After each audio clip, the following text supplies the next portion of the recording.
Okay, so you remember last time we talked about the differential amplifiers. Sorry, we just mentioned about the differential signals, and we draw the we use to amplify the differential signals.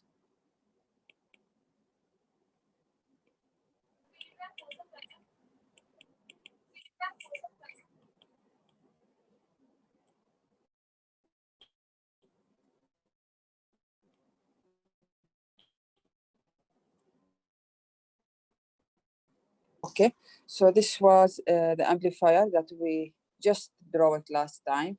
We call it a differential amplifier or differential pair.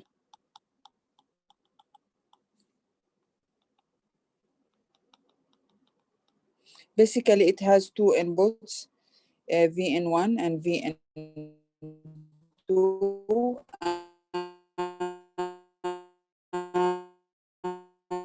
and two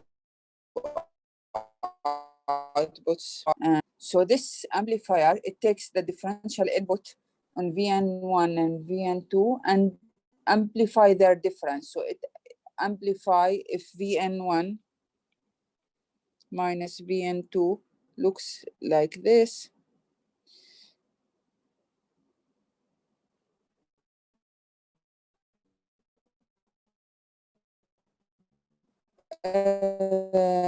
VX like that, an amplified version and inverted, because we will see that the gain of this amplifier is a negative gain. So this is, so the difference between the input, it is the thing that is going to be amplified. That's what the definition we discussed. Okay, now we want to study this amplifier and allow most used circuits on integrated circuits. I mean, it's one of the most used topologies. That's why it's very important to understand how it works and know the details of small signal and signal analysis.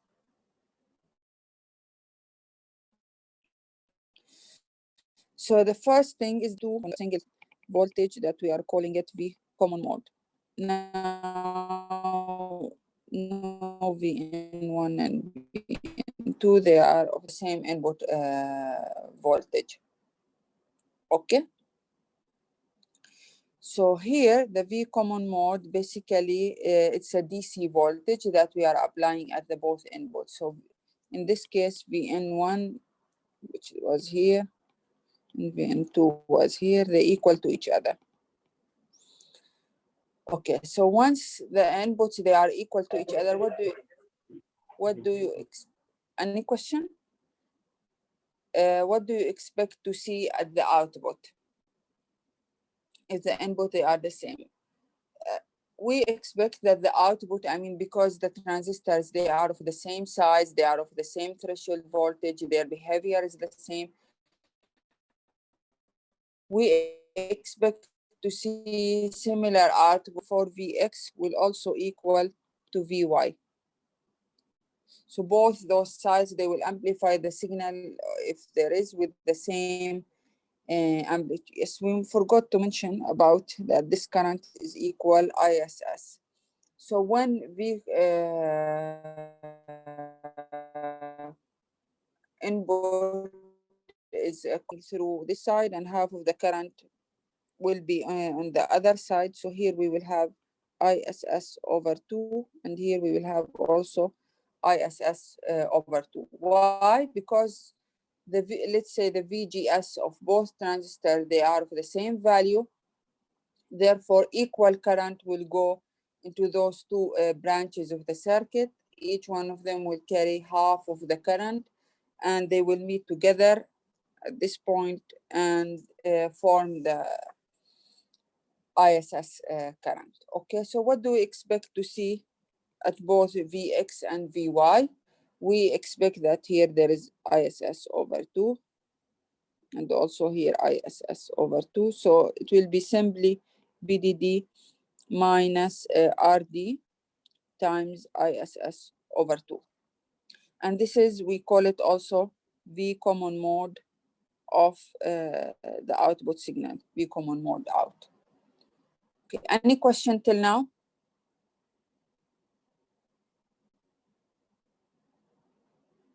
So since Vx is equal to Vy, their difference is going to be equal to 0. So whatever you will change on this V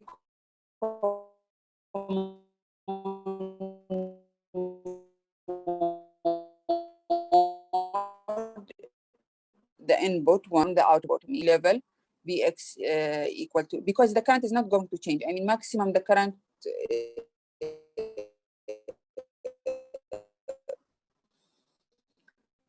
will the current will branch, we will have ISS over 2. So the current is not going to change for changes in common mode input, and therefore the 0. Therefore, we call that our amplifier. The amplifier reject changes in the V common mode input. Means if the common mode input changes and still the amplifier, the transistor is greater than the threshold voltage of the amplifier, we will still be having a half current, high ISS in each branch, and the output will remain at the same value. Therefore, our circuit is rejecting the input common mode changes. Okay, any question till now? Okay, no question. So now we want, we remember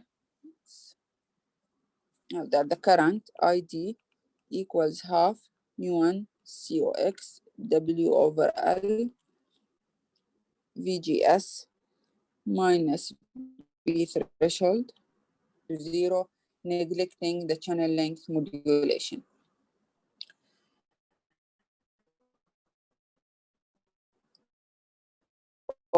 Okay, this VGS minus V threshold, what is this value? How much we can change it, and what's the required value that we should have?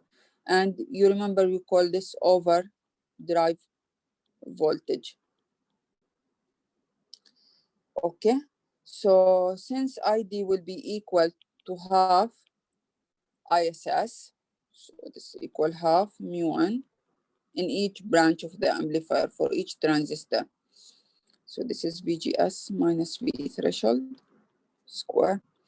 So we take it on the other side, VGS minus V threshold equals, get rid from this, ISS over mu1 COX W over L. And we call this is the equilibrium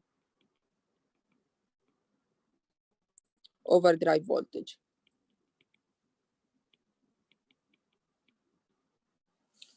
Okay, means at this certain value of the voltage, we get that we call it equilibrium, and both currents, they will in each branch equal ISS over 2. In order to have a larger equilibrium, this overdrive voltage, either you will increase your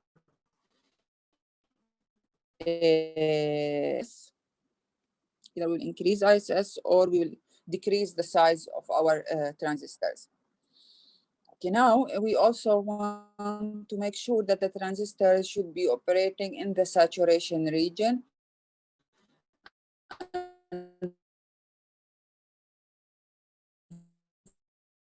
For that, we need to make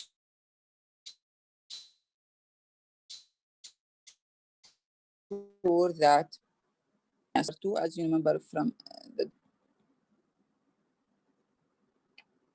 so this is RD and this is here VDD. So VDD minus RD times ISS over 2 minus VS, or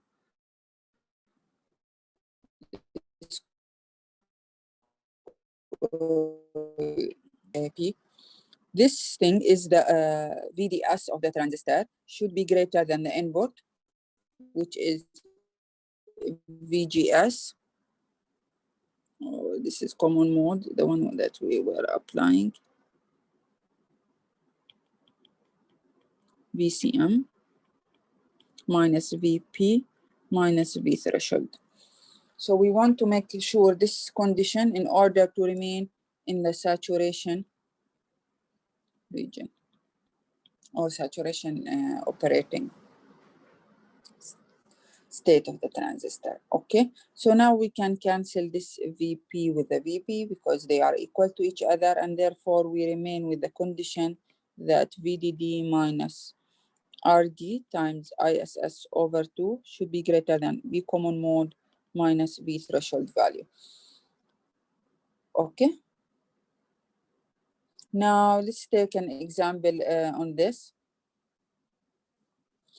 Assume that I have a differential pair with the input.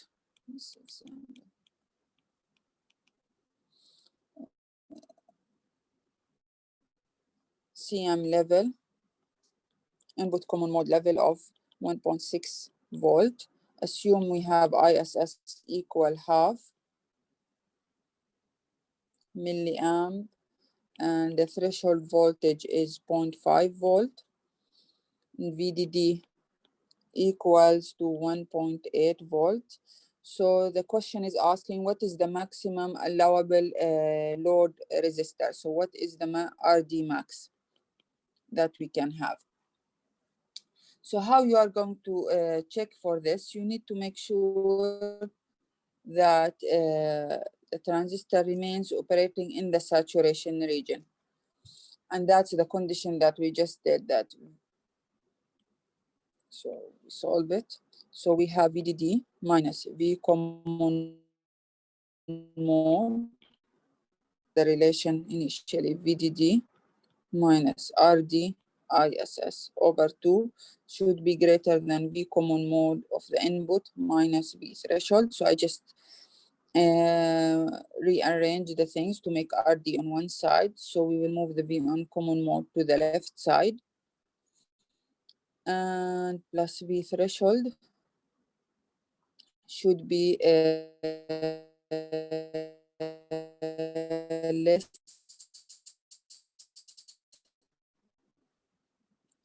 ISS over 2. We change the sign also of that, and therefore RD should be less than 2 times VDD minus V common mode plus V threshold divided. We will get that RD should be less than 2.8 kilo ohm. So this is the maximum value that we can have it for the RD resistor. If we increase the RD, what's going to happen? The voltage drop across it will change, and therefore our VDS will reduce, and we will leave the saturation region, which is something undesirable for the amplifier. Okay, any question? Okay. Now we have studied when the amplifier inputs, they are of the same value. What about if one of them is different from the other and quite large difference between them? So if, let's say, I have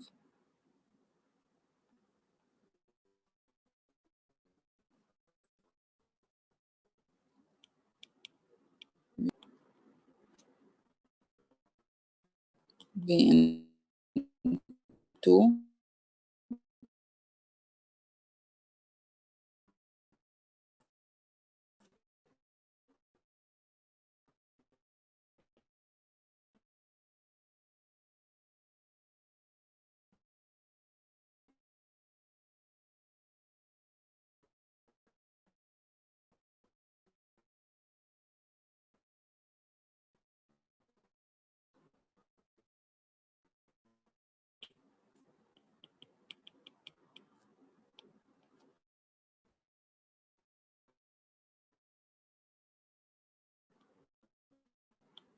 than VN2.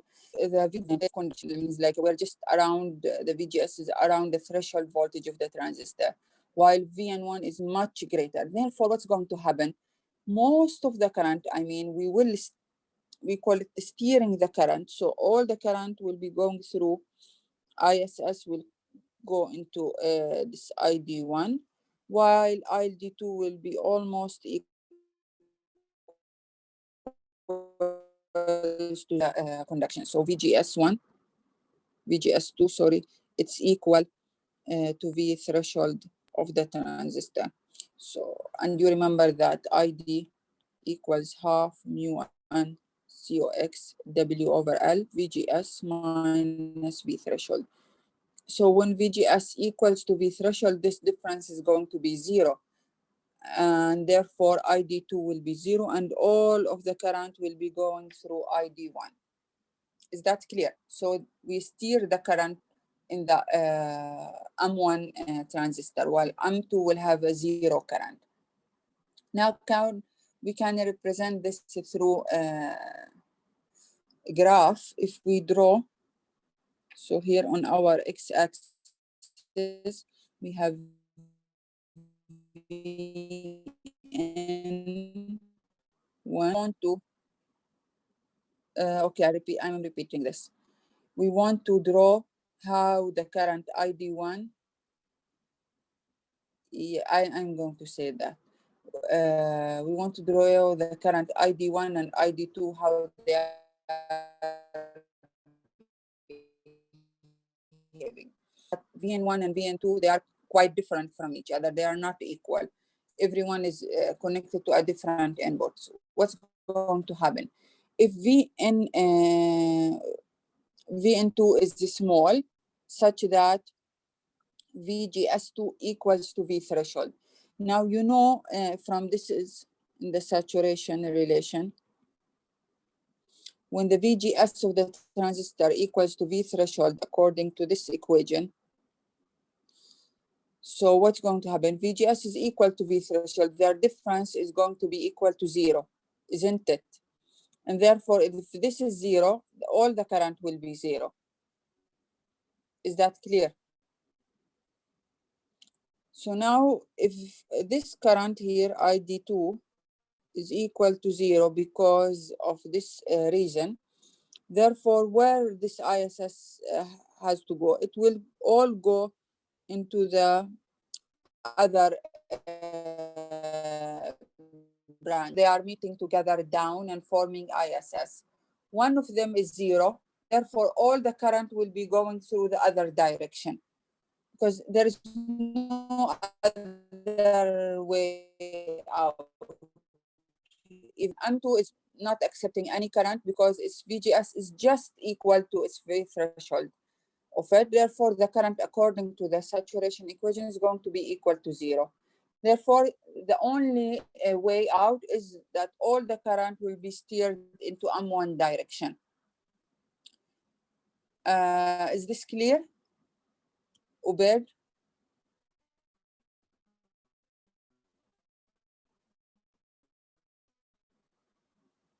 Let's draw that. So now here, this one equal to VN2. Now, when VN1 equal to VN2, we saw that they are equal to ISS over 2. When the input from the previous slide here, when the input is equal to each other, we're shorting them together. Each of the current ID1 and ID2, they are having half of the tail current. Now, and this is equal to ISS over 2. Let's get updated. Okay. Now, when VN1 is much larger than VN2, and that's on the right side, when we have a much positive value, then let's make them on a different current. ID1 will, here this value is ISS, and here down is 0. So ID1 will equal to the ISS value when we have VN1 is much greater than VN2. What about ID1? Sorry, ID2. ID2 will be equal to 0. This color is clear, the yellow. Okay, ID2 will be equal to 0 and ID1 will equal to ISS value. Now, and then once we start reducing, I mean, this difference reducing, we are almost, then when they are equal to each other, VN1 equal to VN2, we have the current is, so we are basically reducing here until when they are equal to each other, then they become half. Now what's going to happen on the opposite side? Now when VN2 is much greater than VN2, here we have a negative difference. Therefore, VN1, the ID1 will go to 0 and ID2 will go to ISS. Why? Because the VN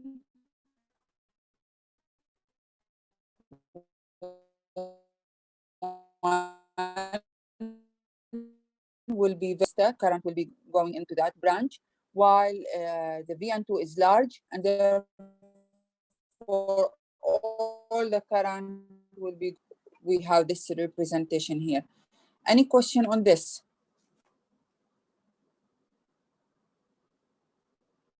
Is it making sense?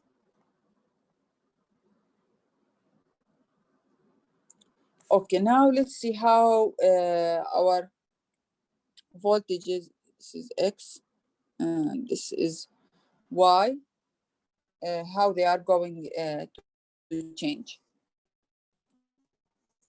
for the same changes, the VN1 minus VN2, and this is when they are equal. So the difference will be 0. Now let's draw Vx. What's going to happen to Vx and Vy when Vn1 equal to Vn2? You remember they will both at the value of VDD minus RD times ISS over 2.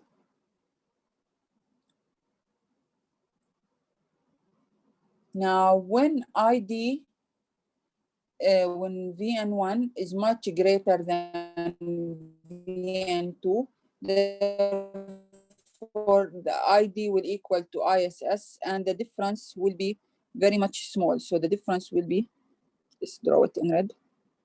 How much? It will be VDD minus how much ID? Now it's equal to, so now the ID1 is much large. It's the entire tail current ISS. So the voltage difference VDD minus ISS times RD is very small difference. Why? Because ISS is large here. The ID1 is large. So that's why larger voltage drop will be observed until we reach to point X.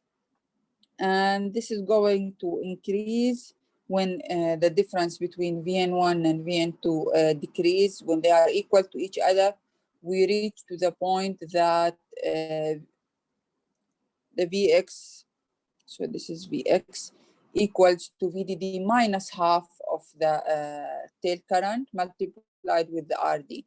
Now, when we continue here, how much we will have here? What is the value that we will see here? When ID1 equals to 0, therefore the entire, there is no current that's going into the M1. ID1 equals to 0. As you are seeing here in the upper graph, the red line, ID1 is equal to 0. Therefore, there is no voltage drop across the resistor RD, and we will be having Vx equal to VDD. Anybody did not get this? Please let me know.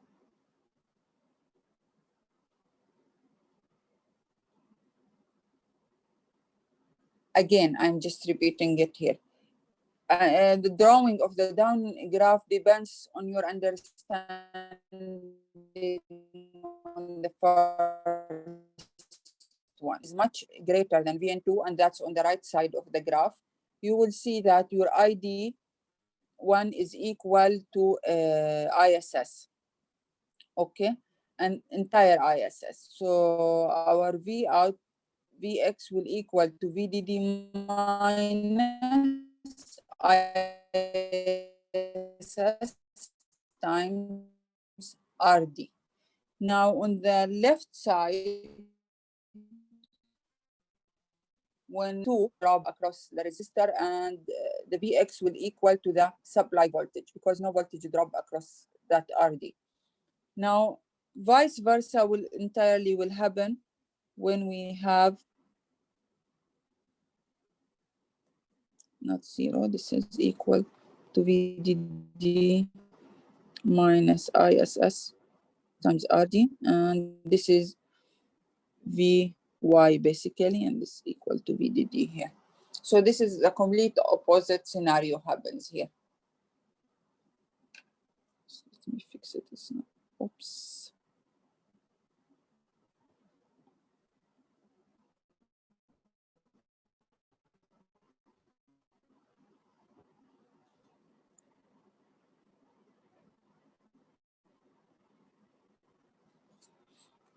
Any question?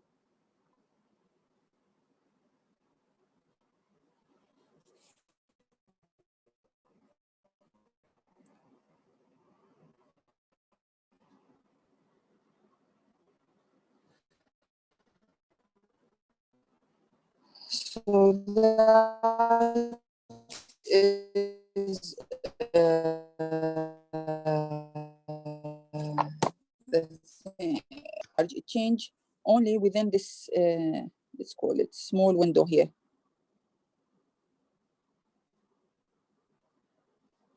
Can you see this small window? So VN1 minus VN2, they are very small changes. So the difference is small, and that's where we have the small signal changes.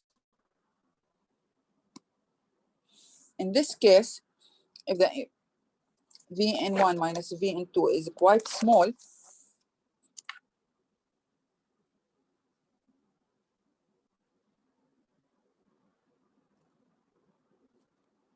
let's see what is going to happen. So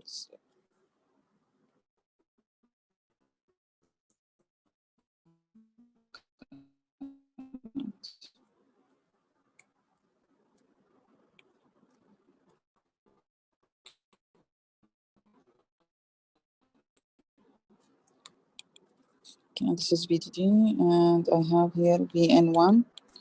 This is VN2. Okay, now assume that VN1 just changed with small increment. And this is positive.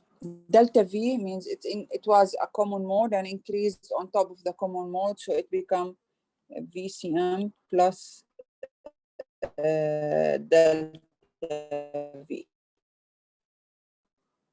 from the common mode by minus delta V. So the new level is VCM minus delta V. 2 is equal to 2 delta V. If you remember that when we discussed the differential signal definitions. Okay, so now this delta V, I mean, how to find the gain of this amplifier. So now, since we are on the small signal, we are interested in finding the gain for this differential amplifier. So one way to discuss it is basically to say that now ID1 and ID2, ID1 and ID2, they are basically going to change. So ID1 will, what's going to happen to it if the VGS of it increased? ID1 will also increase. Can you see this? Because again, the current depends on the VGS of the that's applied at the amplifier input. So if that increased, then there is going to be increase. M2 is decreased, therefore the current will be also decreased by the same amount that which M1 has increased, the M2 will reduce in the current there, and their entire total will remain the same as ISS. So one will increase, the other will decrease with the same amount, the total will remain the same. Okay, so how much to know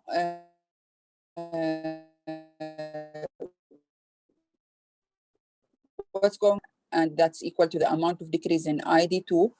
Basically,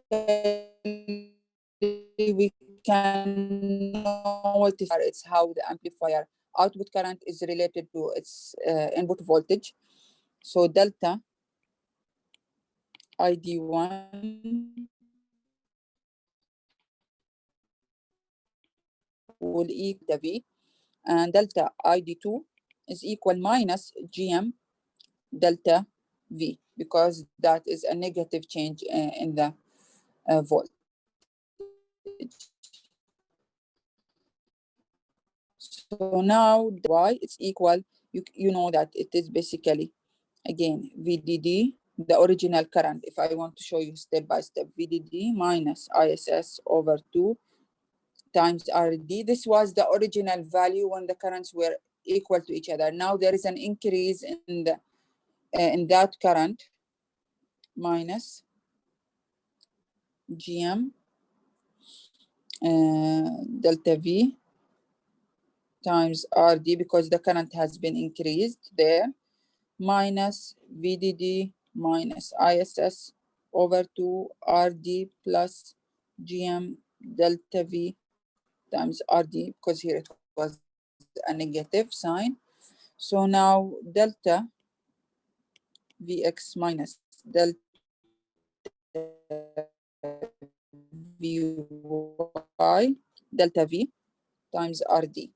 If I want to find the gain, is equal to delta Vx minus delta Vy divided by the difference in the input, which is 2, there's not 2 delta V, and that is basically equals to a minus 2 GM RD delta V over delta V, and that's equal just, so 2 delta V minus GM RD, and that is our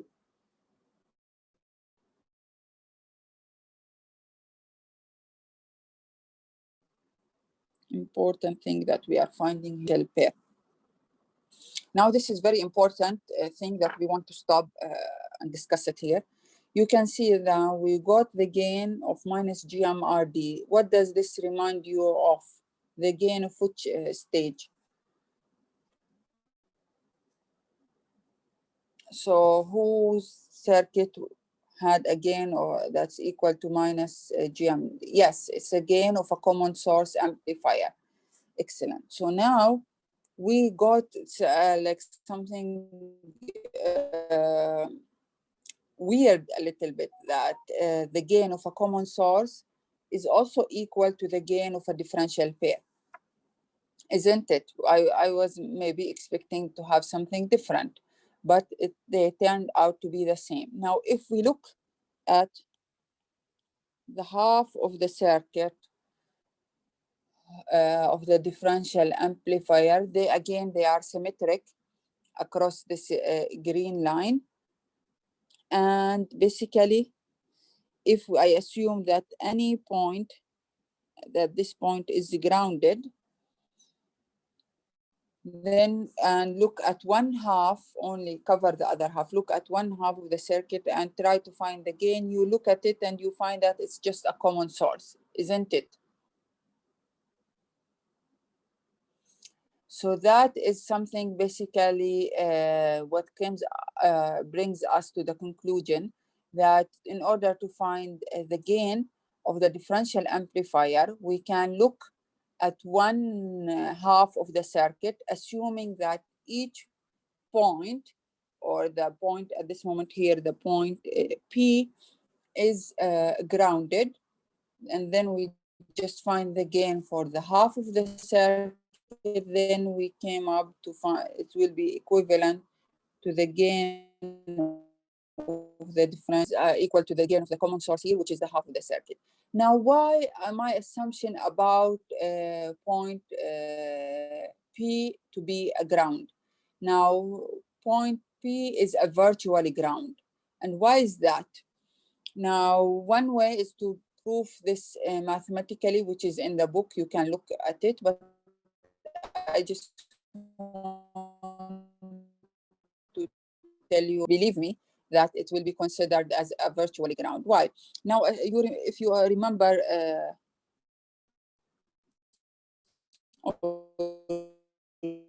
you Kelly, have a fixed point here in the playground, you see it. So this is Vn1 and this is Vn2, and this is point P down here. One time either Vn1 goes down and Vn2 goes up, or the other scenario that with the same amount. I mean, they will either go with a delta V here. So one will go up by delta V, the other will go down by minus delta V, and vice versa. So in this case, what happens to point P in the both scenarios? You can see that point one goes up, one goes down, but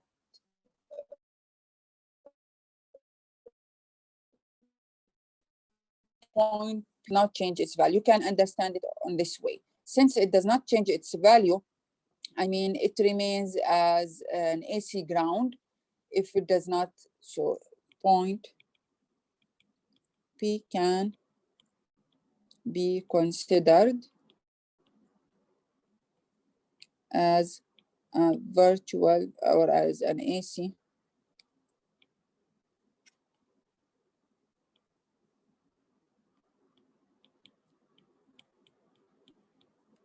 which is can be considered as a virtual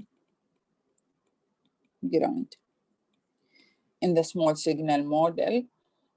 And therefore, we are shorting this point P and looking at half of the circuit. Now, what does anybody knows? Virtual ground means that it has a ground voltage. It means like a zero voltage, but it's not in physically shorted to ground. Means we consider it to have a zero voltage, but it's not physically shorted to ground. Is that making any sense to you? Means here we will consider point P, which is lying in the this symmetric line. We will consider it as a ground when we want to find the gain, but it's not, there is no ground connection to what, to actual ground or an AC ground here, meaning. Okay, so consider it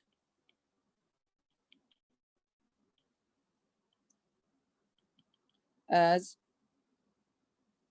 a ground in the small signal model.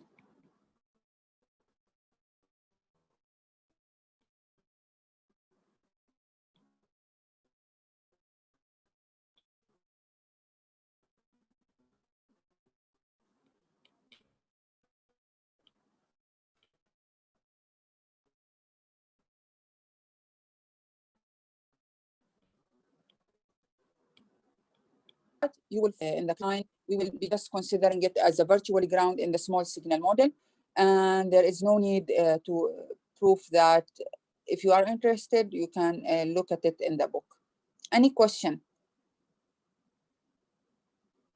Again, remember that I'll ask you later about it. The definition of a virtual ground, it's basically we consider it as a ground level, or but it's not shorted really to a ground. Any question?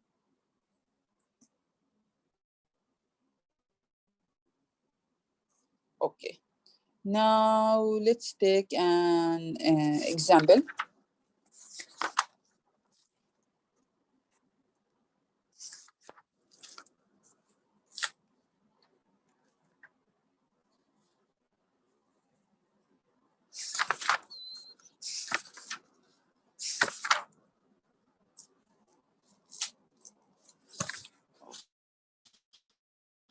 Okay. To design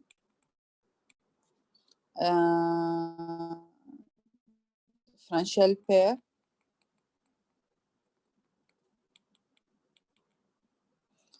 for gain equals to 5 and power budget allowed is 2 milliwatt, and assume un cox equals to 100 microamp per volt square, lambda equals to 0, VDD equals to 1.8 volt, and we want the output or the input common mode level.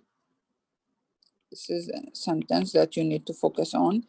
Input common mode level of the following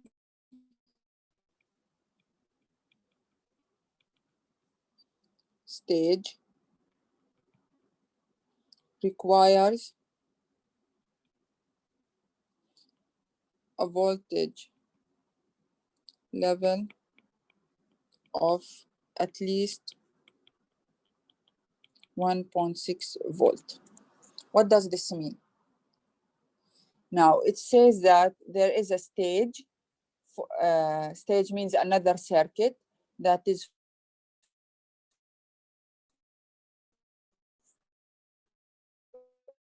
coming after output of the have initially here.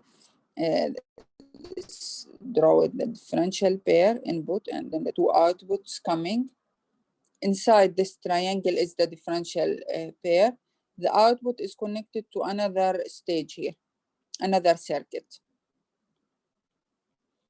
Okay, so this the other following circuit requires of 1.6 volt.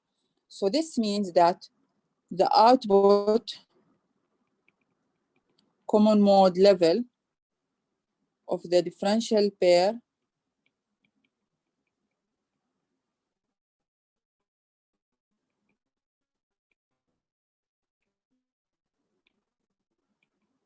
volt. And you remember that we discussed the output common mode level of a differential pair is VDD. So VCM out equal VDD minus RD times ISS over 2. Okay. Now the question is also giving me the power consumption and the supply voltage. So I can know the current from power equals I times B dd, and this is VDD equals 1.8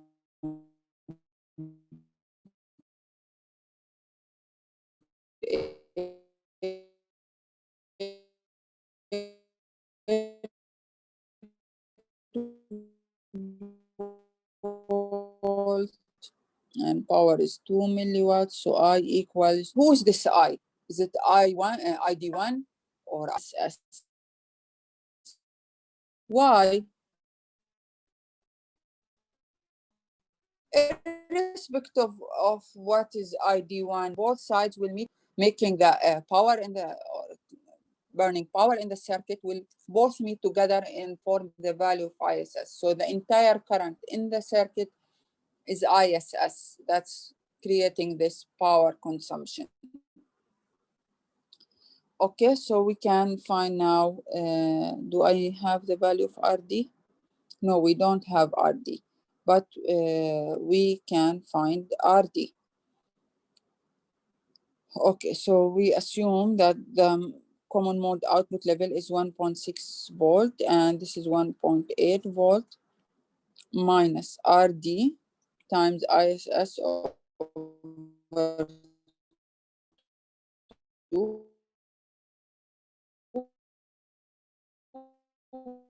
which is 111 milliamp. Therefore, we get an RD equals to 360. What is the meaning of the design here? So we need to find basically the remaining things, which is RD and the size of the transistors that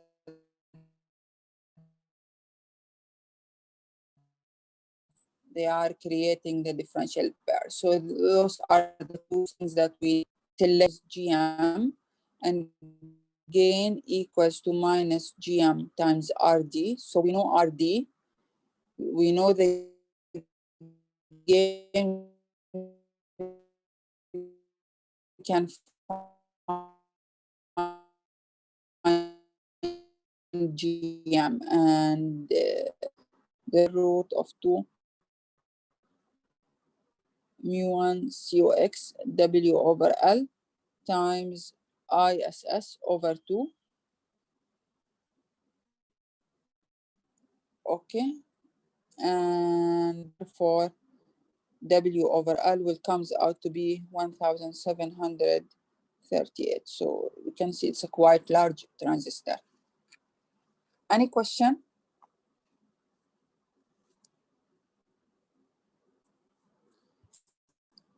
Okay.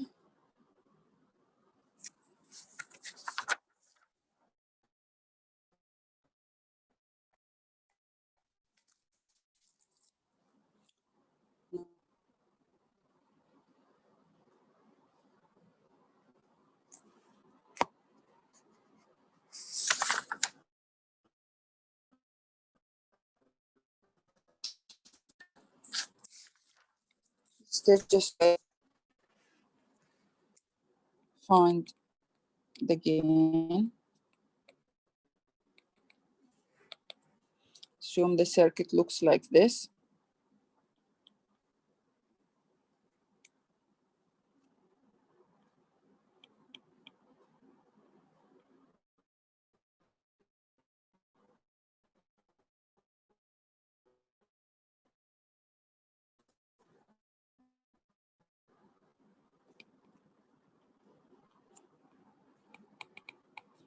VN1, VN2, M3, and M4.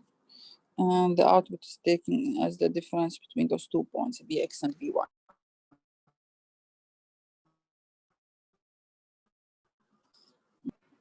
Okay, how can I find the gain of this?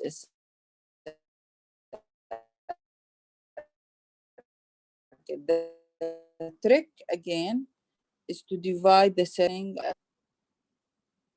Okay, and any point that's lying from the circuit, any point lies on this line of symmetry, we will consider it as a virtually ground. So this point P here will be considered as a virtually ground. So now we can just look at half of the circuit. So half, any half, either the right or left, they are both symmetric. Connection here. So this is the virtually ground point, and this is VN1, and this is V out here, and this is M3 and M1. So now just looking at this half circuit, we can find the gain. So it will be the gain here minus GM1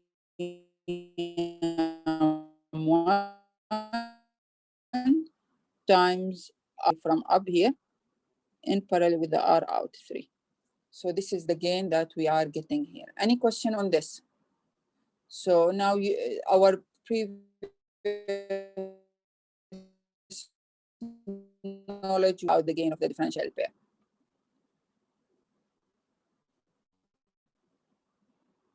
Anybody has any question?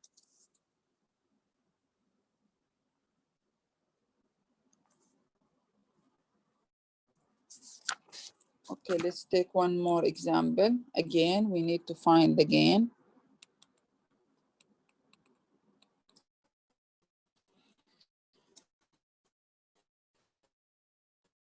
slide.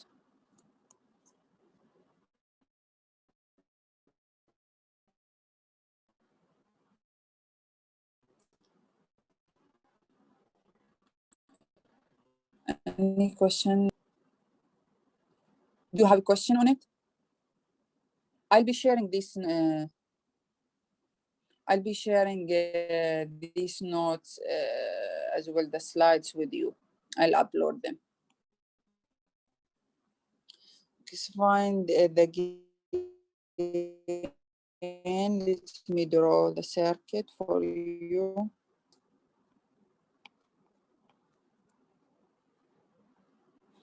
It looks a big circuit.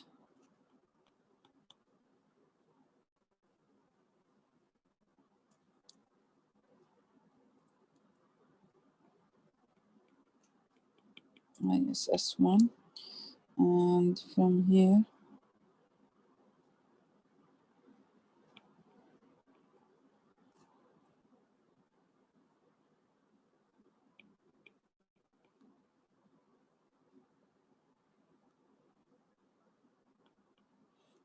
it looks complicated, but in reality, it's just straightforward. So this is M1, this is M2, M3, and this is M4, and this is ISS2, and the output is taken from here. Okay, and we want to find the gain of this circuit. So again, we will draw the line of symmetry, and it's crossing 2 points here, which they are this one and this one. So both of them, they will be grounded.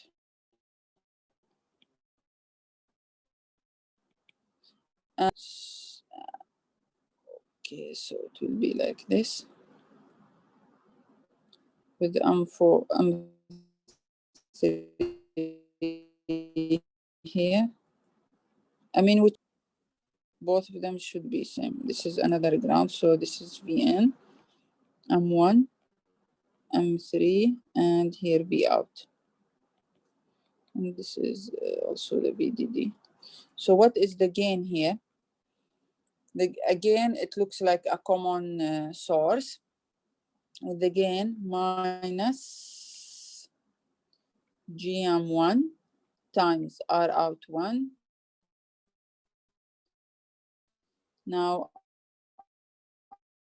R out 1, what do we see? It's in parallel with this thing that we see here from M3, which is R out 3 in parallel with the 1 ohm GM3. And what do we see up? Up we see infinity. Why? Because it looks like an ideal current source. So it has an infinite impedance. So this is in parallel with the 1 over GM3.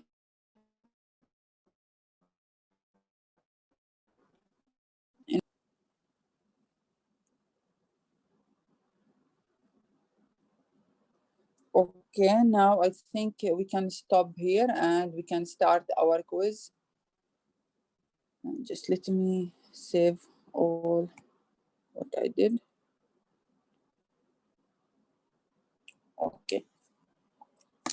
Now I'll upload the quiz and you have 15 minutes to do it and 5 minutes to upload it on LMS. Please do it yourself.